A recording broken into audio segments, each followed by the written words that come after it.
Imagine receiving a call that confesses to a crime not yet known to the world, a confession that unravels a web of deceit, betrayal, and a desperate search for justice. This is the story of Sophie Miller, that raises more questions than it answers. Why now? Why her? A story where the truth is more horrifying than the lies. It began like any other morning. A quiet suburban town. A sleepy police station. Until the phone rang.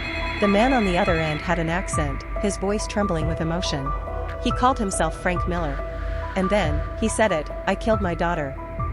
A confession delivered without hesitation. But something felt off. Too rehearsed. Too calm.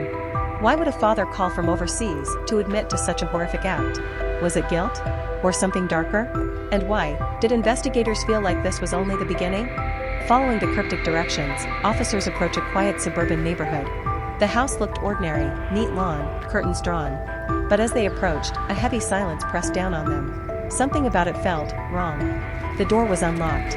Inside, the air was stale, as if the house had been waiting, holding its breath. No signs of life, no sounds, just silence. And upstairs, they found what they were looking for.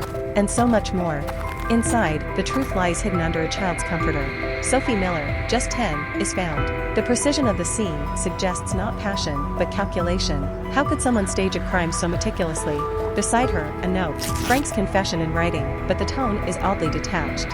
Why would a father kill his child in anger, yet write with such cold clarity?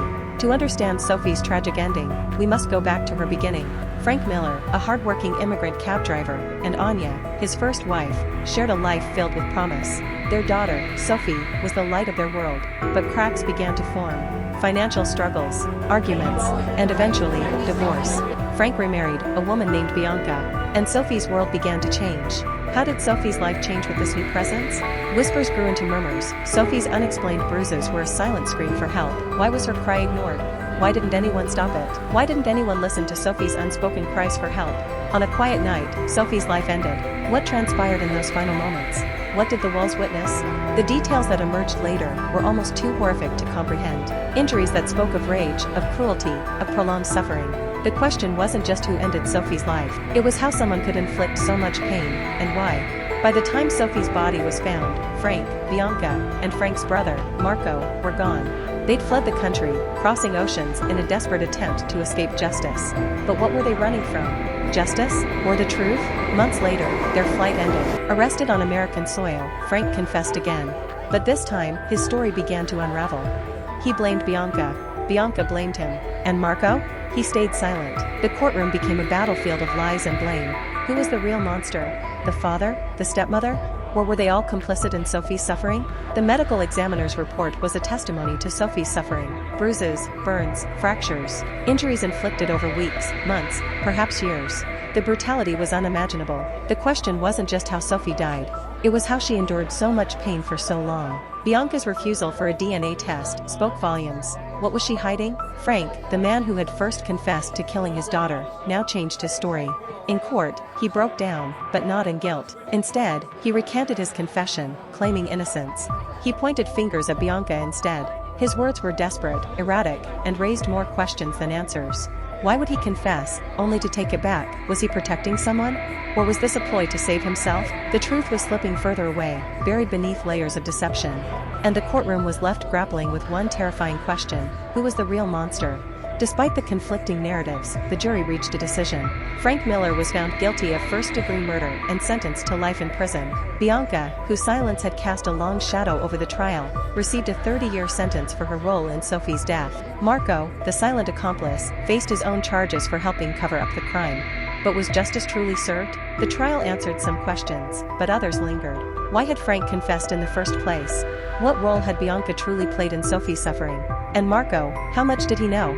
Forensic evidence painted a chilling picture of Sophie's final days.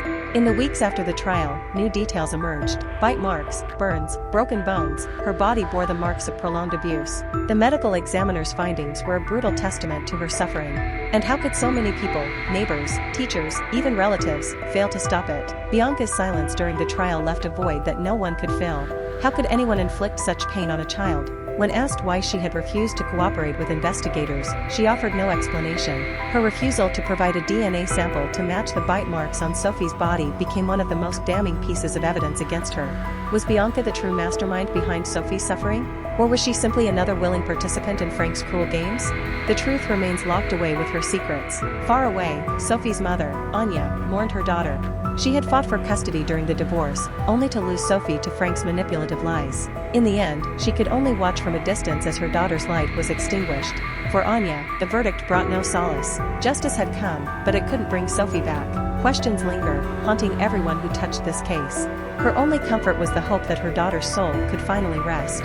The case is closed. The guilty are behind bars. But the echoes of Sophie's suffering remain. Why did Frank confess, only to recant? What truths did Bianca's silence hide? And how did so many fail to protect Sophie from the people who were supposed to love her the most? Sophie Miller's story is a tragic reminder of the vulnerability of children, of the dangers of silence, of the darkness that can exist behind closed doors, and of the ongoing fight to protect those who cannot protect themselves.